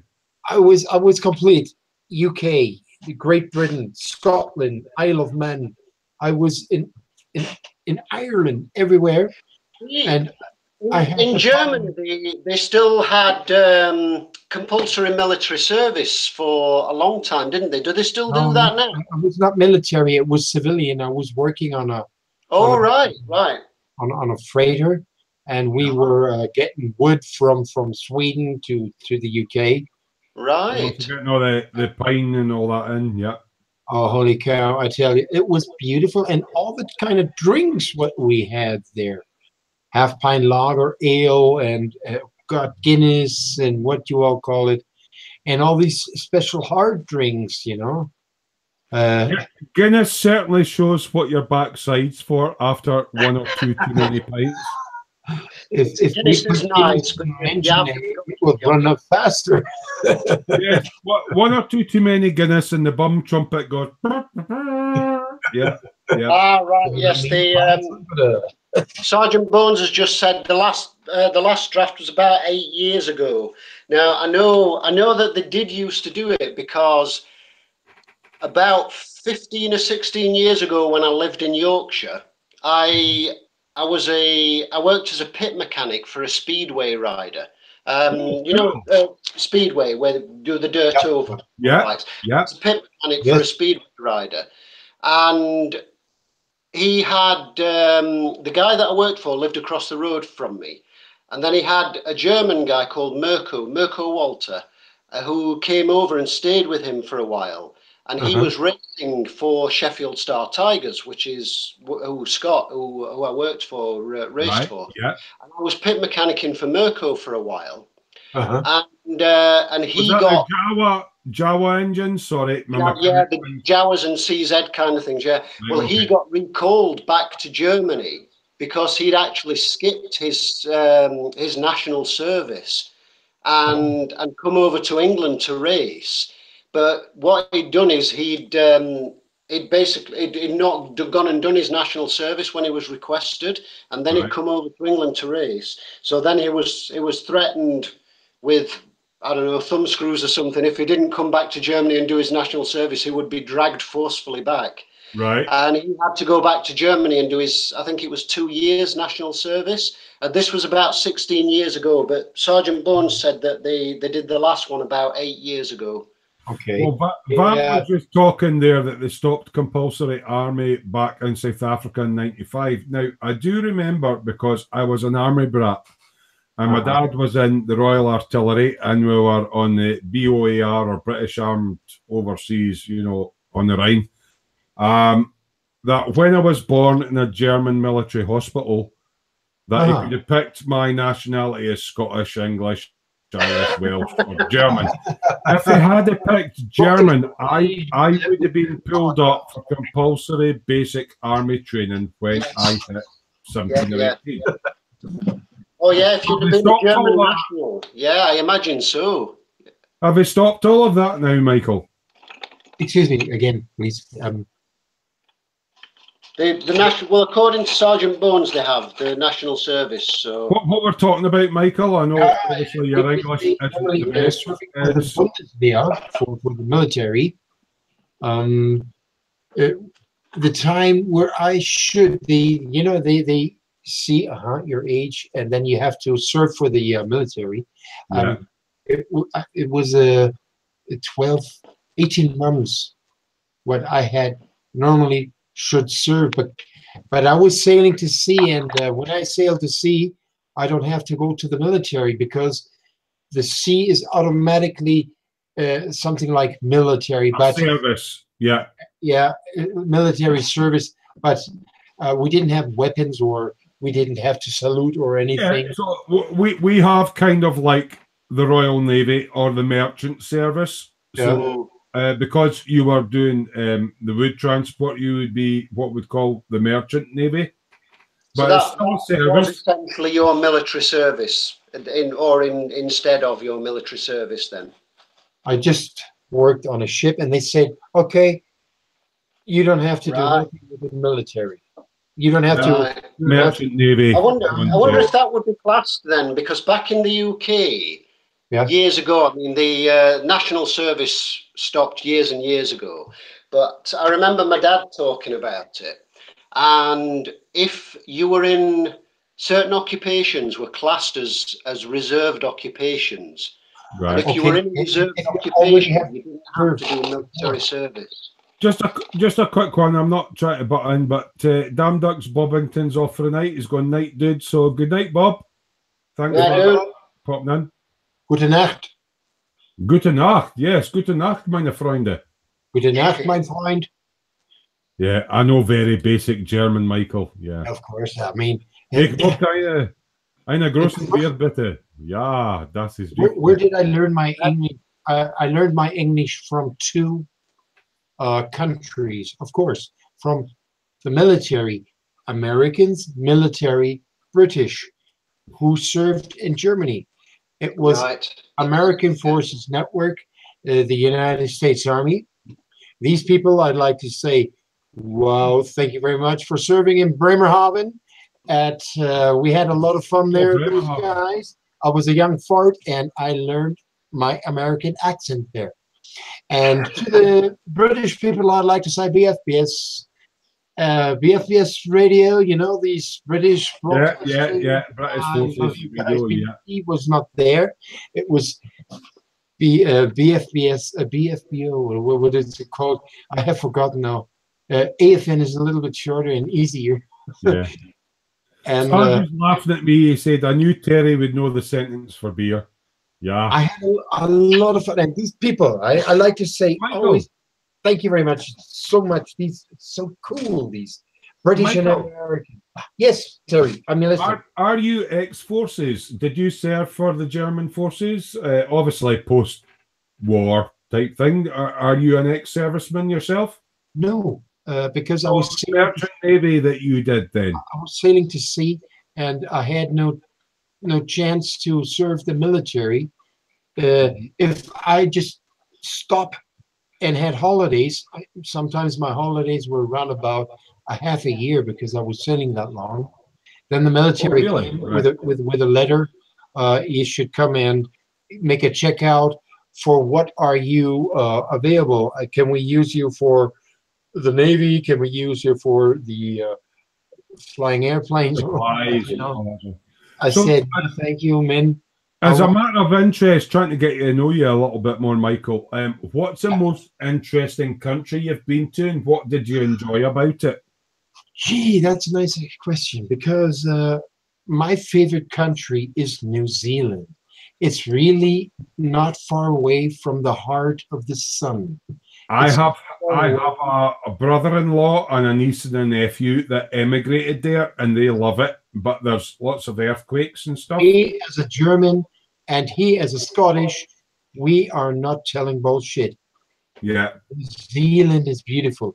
I've been in Christchurch. I've been in Christchurch. Christchurch is where my relatives are. Yeah. I was there with a container ship. You know, we had container. I don't know much about it, but I have heard people say it's like all the nice bits of Australia without all the animals that want to kill you. Without all the scary things that's going to bite you. Something like that. But I mean, animals always kill you, just only for a reason, because they have to kill you. Yeah, it's just that in Australia everything's poisonous. Yeah, it's the human. So what? Sorry, Michael, that tickled my fancy. Doesn't matter. They don't want to kill you, but they have to kill you because you've just stood on them, or what? Well, normally animals are some things what have no brain. Sure, they have a brain, but they have to protect themselves, and they can't say it on our language. So, you know what I mean? Yeah. Well, yeah, I can tell you about a few nasty places nobody should visit. So, Sarge, maybe you might want to enlighten us on. New Zealand is my #1 country, where I live. Have you been to Scotland? Have you been to the land of the deep-fried Mars bar? Canada is the next country. Oh, I like Canada. Yes, I lived in Kitchener, Ontario. That's why I could have this nice little bit of accent. The American sort of twang, yeah. But it was long ago, my friends. I'm sorry. I wish I could stay back in Canada at that time where I had to go. I was 10 years old. So so you were just a young lad then? Okay. I was a young fart there. And yeah, I don't know if I'm young. I'm 58 now. You're a little bit older than me, but you're still a young chap. I mean, as an adult, what sort of places sparked your interest? I mean, if you've been a merchant seaman, you've probably been to the likes of Singapore, Thailand. No, I was not in that corner, God luck, because I was in the nice corners. And I was in New Zealand. I was passing through the Panama Canal, the channel, I mean. Yeah. Then I had the luck to see Montini of the Bounty, this island. It's called Pitcairn Island. What was that near? Very beautiful. I saw this movie, Montini of the Bounty, and I was on that island. So where was that shot near? I mean, you're talking about Mutiny on the Bounty. Was that not the African sort of Cape Cod and stuff like that? Or is... No, this was, how did I come to, or what did you say? Please repeat, please. Sorry, you were on about the Mutiny and the Bounty. Which country is that near that you passed that made you think of that? Where that is? That's not far away from the New Zealand way. All right, okay. I'm just going to scoot up and make another coffee, guys. No problem, Spidey. You make a coffee. Just remember to warm that cup for exactly 3 minutes. Yes, and with a little bit of a shake of milk. Yes. Oh, no. Spidey doesn't do milk. That's... Yeah, if you put milk or sugar in your coffee, Spidey's as long as you take no thinner. Yes, okay. No, we were on our way from New Zealand back to Germany, but the way to Germany was long, so we had to ride through the Pacific. Then we had some engine problems, and our sister ship was 3 days ahead. So they made a stop at Pitcairn Islands and just left some engine parts there. And we were sailing afterwards. And then we arrived Pitcairn Islands. It was beautiful. Throw the anchor. The captain said, guys, get cigarettes and a lot of alcohol, and you can for sale it to those. So no way. Your ship's broke down. It's obviously acquiring engine parts, and you're how far offshore? Pardon? How far offshore were you when you broke down? Yeah, so we got these engine parts. We saw the island coming closer, and then we got the engine parts. And yeah, the captain, as I said, we wanted to for sale then our cigarettes and our alcohol. They don't smoke and they don't drink. Yeah. Oh, cool. And the captain gave for the crew. Anyway, alcohol stopped because they made some bullshit. And then so we had our alcohol. Captain, you still remember me? I always thought if you were a seafaring man or you were on a ship, especially in the Navy, apart from the little tot of rum that the Royal Navy give you, most ships are dry ships. Is that correct? Dry? You don't drink whilst you're on board a ship? Because watch out. I mean, when we make a tour, for example, you're sailing from New Zealand to Pitcairn. That's not in 2 days done. It depends how fast you drive. Okay, yeah. Let it say a week, but it dry, no problem. You're dry. You don't need nothing, because you can still look television. You can see some New Zealand television.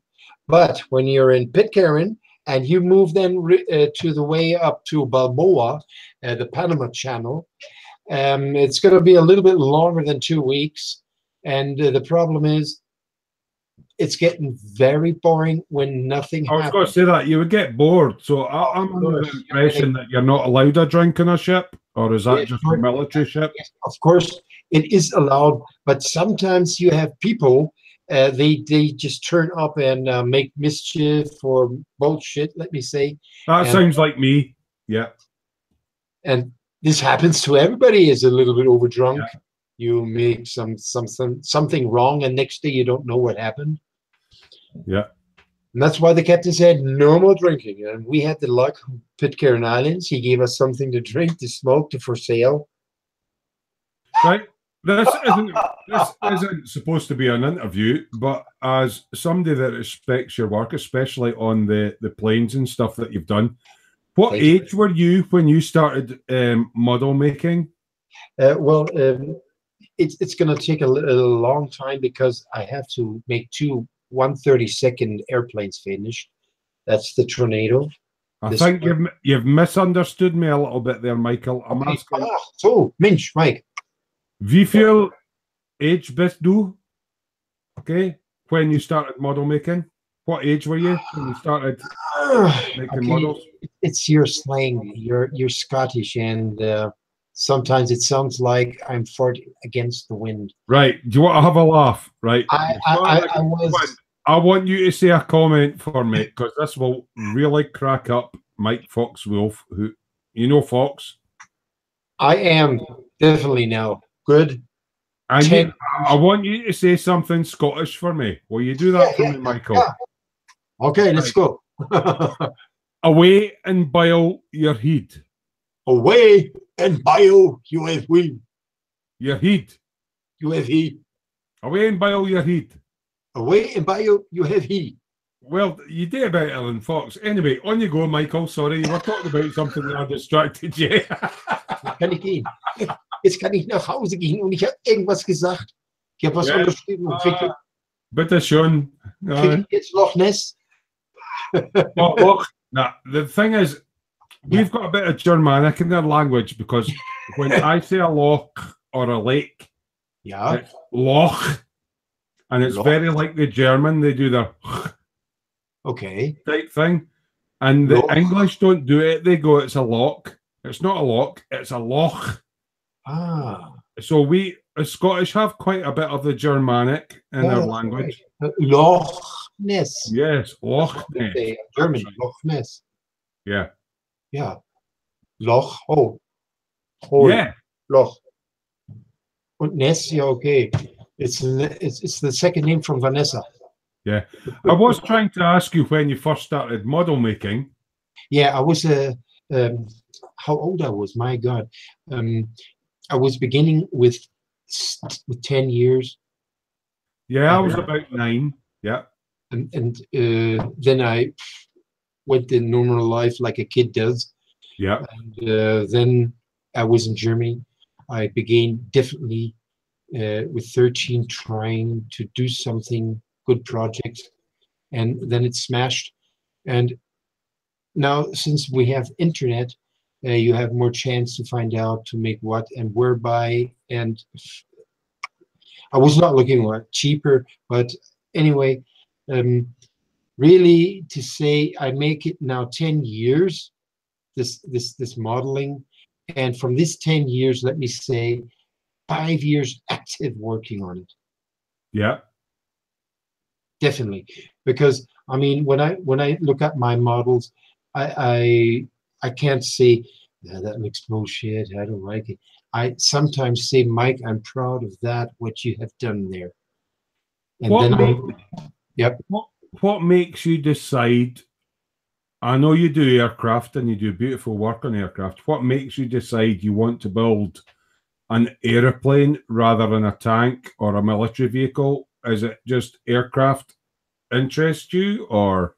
Very easy, because this is the tiger meat, what makes my heart burn so like fire. When I see those jets, it's a MiG-21 dressed in a tiger meat, and you see a Tiffy, a Eurofighter, dressed in a tiger. I mean, wow. That's the only thing I can say. Wow. And to dress that on a model kit, that must be very, very special. Yeah, so you're trying to replicate what you see at the air shows, and you like all the tiger meat stuff. Is there anything else that you like building, or is it solely jets? I have to. I mean, I have to do it myself because you can't get these decals. What you see, Yeah. a lot of say also decals.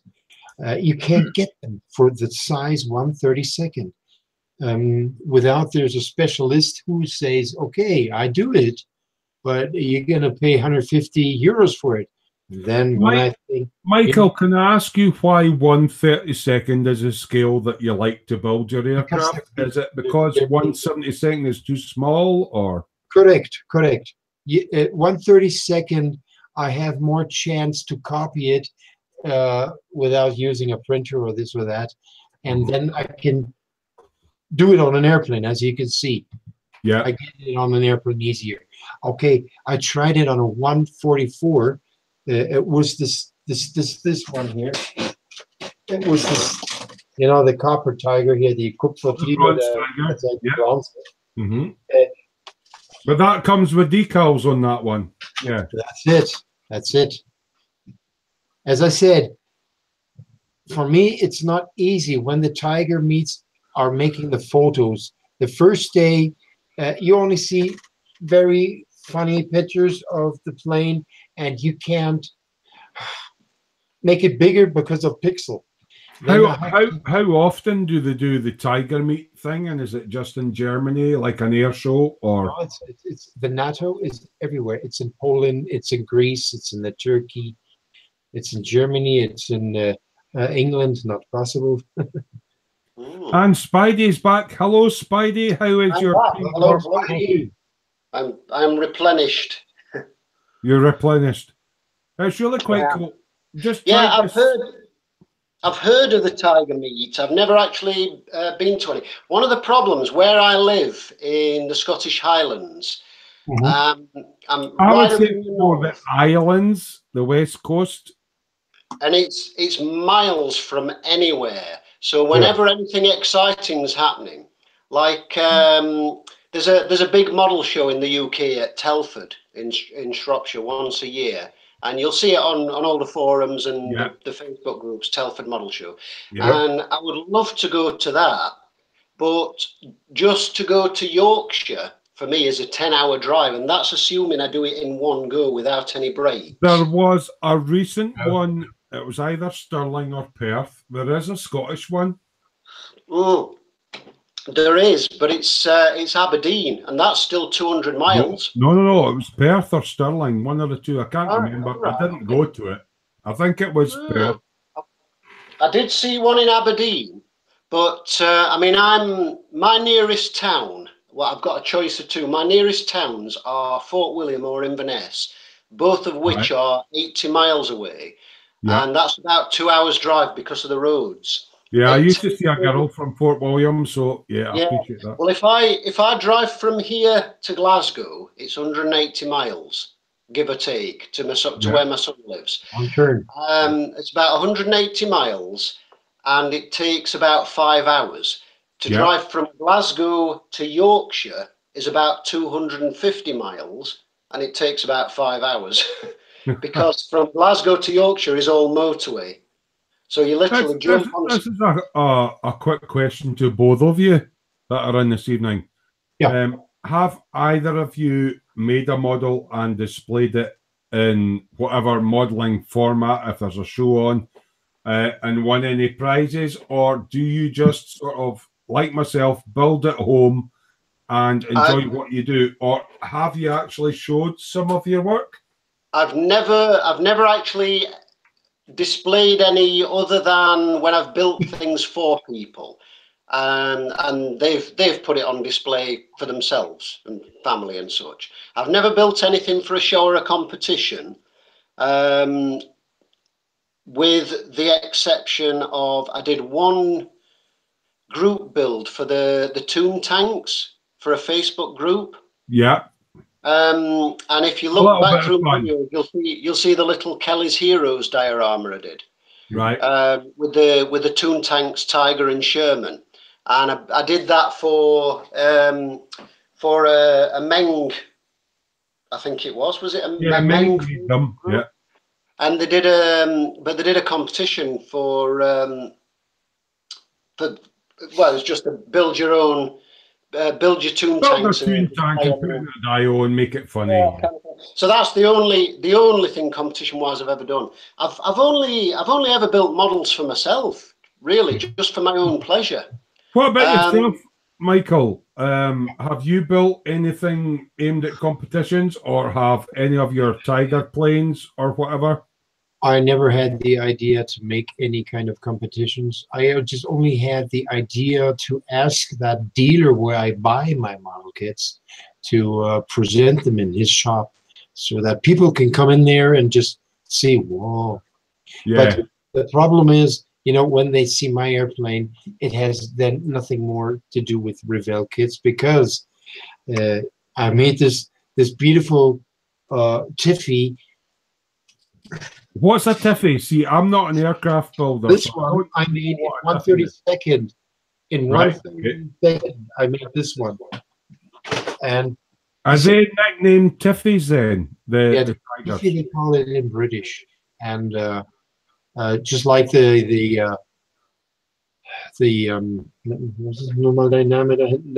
Panavia Tornado, they say Tonka on English. Right, okay, so the nickname for a Tornado is a Tiffy then? We say the Tornado, or we say the Eurofighter. And this Eurofighter I finished in the Bronx look, and yeah. See, the thing is, Michael, you showed off that lovely aircraft that had the green and black Tiger effect on it. Yes. But the front fins weren't on it, and this was something that struck me with the Eurofighter. Was, although you done the green and the black and the fancy tail, see the front fins, it looked like you almost had LEDs in them. Have you got the front fins, Andy? Oh. No, there are no LEDs. Sergeant Bones going, stickers transfers. Jared's going, how many miles is Scotland in length? I reckon probably about 230 at the longest. And right, I saw that question. I've just done a quick Google, interestingly. Here, look. Hold on 2 seconds. Vertical length, Scotland is 254 miles long at its longest point, from the city of Thurso directly south to the Cheviot Hills and the southern border with England. But it has got 6,160 miles of coastline. Yeah. Yeah. I've always been told you're only 30 miles for the coast. So going back onto Michael, Yeah. I was asking about the front fins. Yeah, on the Eurofighter. This is the underside of the canards. Yeah. Oh, they call them canards. Okay. Canards, these ones from the Eurofighter. Yeah. And when I turn around, oops, a daisy. Oh, right, this is what I love. So now it's not coming up well on webcam, but with the photographs that Michael put up, it almost looked like he'd put LEDs in the front of the wings. I can see what LEDs in it. I airbrushed it. First of all, I just made a white coat on it. Is this over the top of the black? First the black, yes, but then I masked it. Then I made. What's that? Creech. Then I made this white eye on it. Yeah. Then I made around the eye, I made red and orange. That's very cool. It does look like LED. I see what you mean. It looks so bright, it's almost like LEDs flashing at you. Yeah. Gorgeous. And I was wondering, normally they have two different kind of pictures of this Eurofighter. They have some green dots on it or something. I don't know. Yeah. And I thought, leave it away. And original is this version here. Yeah. They have two versions. They have one version you can see with when it has this things on the green on it. It's like devil's eyes. Flag on the back. Yeah. And this one has no German flag on the back. It has the German flag a little bit smaller, but not that big as the number other one test version. Yeah. I don't know. Yeah. Let me say, yeah. And I know, yeah, they said it looks really like eyes that are glowing. It does, doesn't it? Yeah. That's lovely. This is all with these Revel paints. That's interesting. Wow. Bottle, you get these paints when you buy the starter kits. Starter kits. Really? Yeah. Are they the same Revel Aqua paints as you get in the square pots then? These are aquas. Yeah. These are aquas. That's aqua. You have to try some Revel Aqua. I've heard a few people say they're really good. They're not. From what Michael's saying, you've got to really thin them. They're really beautiful. These colors. Oh my God! I'm sorry. I love them. I love them because maybe they love me. They work for you. Well, if they work for you, then that's all you need. But see, I'm sort of fairly old school with paints in that I still really, really like enamels. But for building civilian vehicles, when you want a good glossy finish, you really can't beat enamels for shine. And the only downside is they take ages to dry, to cure. I started with enamels, but now I've got an airbrush. I'm on acrylics and lacquers. And I still love enamels. I love how they spray as well, though. 2K is for automobiles, the best paint you can get. No, there's no. It's not, though. It's overscale. It's like lay a whole layer of sort of. Okay, there might be back over it, let it settle and buff it up. It's not in scale. But I know what you mean. It's incredibly shiny, but it's that comes down to sort of personal taste, I guess. Yeah, you don't know if you how shiny you want the final thing to be. It's kind of like if you ever look at a real tank and a real aeroplane, they're never completely matte. This is car. Yeah, I've got zero paint as well. Zero paint, yeah. But if you put a standard lacquer over them, I feel you get more. Yeah. Well, then that said, you can buff a standard lacquer clear back to a really high shine as well. Yeah, The yes. thing is, Spidey, you've got to look at it this way, right? You spray a car, right? And whatever, if you're doing 2-pack or whatever, you'll put a lacquer coat on. Now, that lacquer coat will be 0.1, 0.25, however many microns thick. Yeah. But people are taking the same paints that they put on Oh, cars. Yeah, see and exactly taking them what down you to mean. 1/24th and just blasting them and then polishing Yeah. them back. It's out of scale. Yeah, I know what you mean. I know what you mean, but it does seem to be a bit of a craze at the moment. The only thing that I have a little bit of a concern about with 2K Clear is it's not such a huge problem in the hobby sense because we don't spray large amounts of paint. Yeah. And I mean, ordinarily I will wear a respirator, and I've usually got my extractor going. So when I was spraying the Tamiya earlier, I mean, it's acrylic and it was mainly IPA. I mean, Vamp is saying his clear coat is usually that not was a bit naughty. I should have still used a respirator for that. But the thing with 2K is the activator is very, very toxic. And when you're spraying in a garage, you have to wear an air-fed mask. It's not just a respirator. You have to wear a proper air-fed mask because of the stuff in the activator is very, very toxic, and you don't want to be. You want to put the activator as in the hardener? Yeah, the hardener, yeah. And that's what it is. I mean, 2K is 2-component. Basically, it assumes paint and thinner is one. So some people say 1K, meaning standard lacquer thinner. It isn't a 1K. It's either lacquer or 2K. 1K is not a name. It's not a thing, but that's what people say. But it's just... But 2K basically means 2 components, and it means your paint and thinner mix and your chemical catalyst. Yeah. And that's what hardens your paint chemically rather than curing environmentally. Yeah. And the difference with it is the reason it's popular for full-size vehicles is it gives you a much, much harder finish. Yeah. It's much more UV resistant. And you can buff it back. Yeah, you don't actually need it for scale models. But it does give a good gloss because it typically self-levels and it's already started to The way I'm looking at it is you could take a syringe of epoxy resin with the hardener and that, squirt it all out, mix it up, pour it over your model, 2K finish. Yes, yeah. Well, that's the kind of thing they do with resins on the highly lacquered Japanese furniture. They actually paint like a resin type stuff, and they polish and polish and polish, and that's how you get that really deep shine. I mean, yeah, I see your point, but like I say, it is a personal point of view. Yeah. And if some people like really shiny cars, then I don't see a problem with it.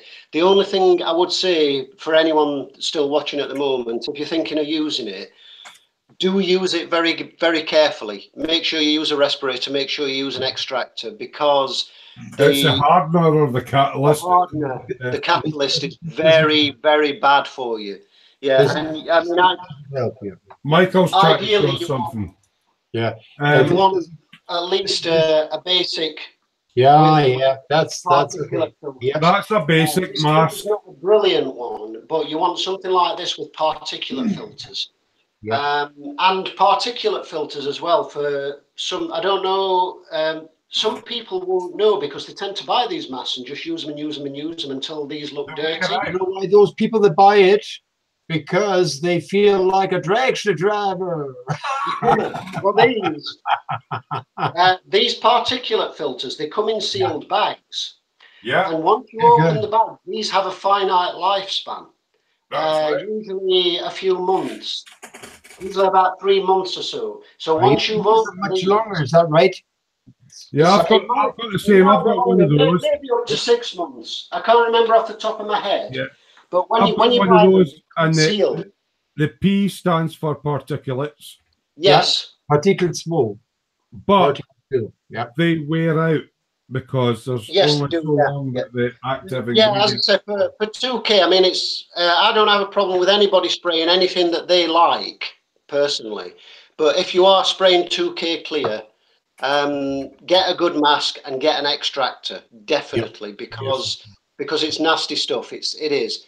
I mean, the only advantage is when you're spraying through an airbrush, you've got a very controllable spray. So it's not like you're blasting it on with a rattle can where you've got huge clouds of it wafting around your room. But I would also say for anybody clearing a car with the stuff, do what you need to do, strip and clean your brush, and then get out of the room and just leave it for half an hour or so, at least, just to let everything settle. Right, just for health reasons, that's all. Yeah. Right, guys, what I'm going to do now is, this was kind of an impromptu thing, and thank you very much for Spidey for joining me, and thank you very much for Michael joining me. Can I just say, just before we go, and this is just purely speculation, but the airbrush of Michael's that he was showing earlier, I suspect that it works in this way where this outer part is connected to the central paint tube, which is in red. Spidey, did you just draw that while we were on air? I drew that earlier, but then we got chatting about something else. But this is how I suspect it works. I don't know for certain because I've never seen one. But the central tube that the needle passes through, you see how it's longer and it seals at the front there. Right, hold it still. Yeah. At the needle seal at the back. I think that entire thing moves along with the seals with the outer bit and the cup, and I think that's how it works. But I'm going to do some Googling to find out because it's fascinating that I like it. And it works good. I have to tell you, it works beautiful. You can see my projects, what I do with it. Michael, quick question, Michael, yes, before we go off air. Are you up for Saturday night? I will. I can't promise, but I try to do my best to come on the part here. Okay. So what I will say is this was just a bit of an experiment. The guys that tune in know that I'm doing sort of impromptu Warhammer live at the bench and all that sort of thing. Just trying to engage with you guys. Space Marines. We're trying to move forwards on to getting the Saturday night live shows back. Slightly different crew. We might have special guests in like Michael or Spidey or whatever. But I'd like to thank each and every one of you that have tuned in tonight. Thank you very much for your time and the chat. And I'll just say a very good night from myself. Good night from me, and thank you to everyone who's watched, and I hope it's been enjoyable for you. Und von meiner Seite hier aus Deutschland, der natürlich auch a little bit English, you can say goodbye to you guys. Or Auf Wiedersehen. You could have just done Auf Wiedersehen. Wir sehen uns nächste Woche hier bei Smoo und natürlich bei unserem guten Freund. I've picked up little bits. Right, which one of you has got the button? Michael, have you got I have no idea. Have I got it? I don't.